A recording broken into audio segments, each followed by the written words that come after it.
What are the top three reasons you would want to have a board portfolio in 2026?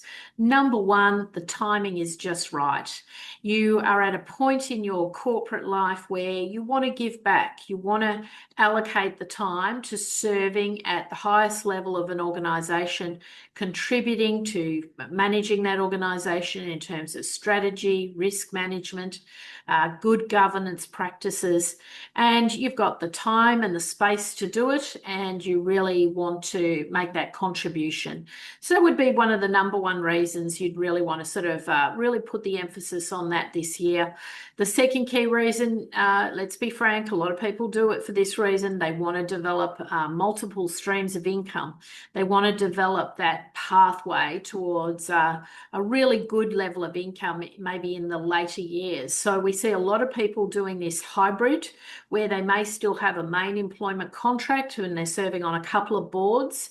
They're wanting to get some good experience on the boards as early as possible, and maybe bring that experience back into their corporate role, whilst still developing external business networks and potentially external sources of income. So that would be the number two reason that you'd want to go down this pathway.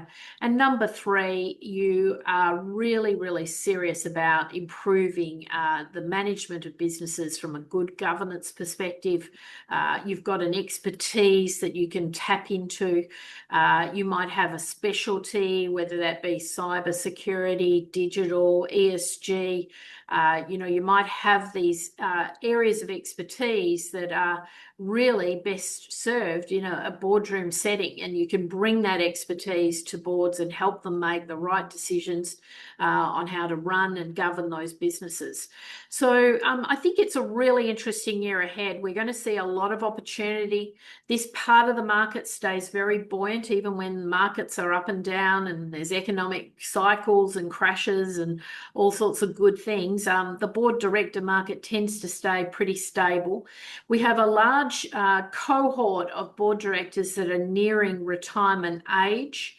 But even if that wasn't occurring, you'd still see a surge in roles, because we're seeing a lot more committee appointments. Organisations are using committees more and more to drive decision making in organisations.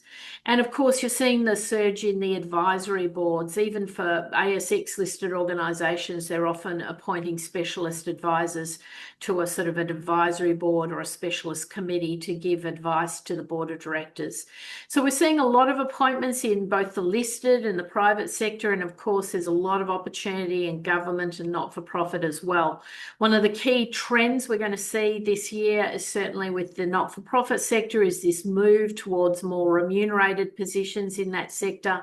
It's been up for debate for a long time, and I think there's been a bit of a recognition that as those roles have become more complex and we've needed to bring in specialist board members and advisors, there's been a recognition that you have to remunerate to get the right people. So I think there's a time and a place for volunteer appointments, and certainly when you're getting started, a lot of people will volunteer their time on a whole range of different boardroom settings, including also in the private sector, in early stage high potential businesses, sometimes for a bit of sweat equity that stays underwater forever. That's kind of the nature of the beast, when you're starting out in the board director world. But it's all good experience. And of course, a lot of people now aspire to have a board portfolio, a career portfolio of multiple types of activity. So maybe it's main employment contract combined with advisory work, combined with speaking or writing or educating.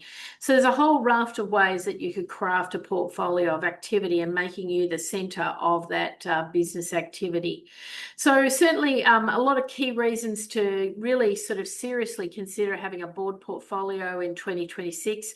I certainly would love to consider working with you if you're serious about putting together a commercial paid board portfolio, and happy to have a complimentary board career assessment with you and see what's possible, and discuss what the year ahead might look like.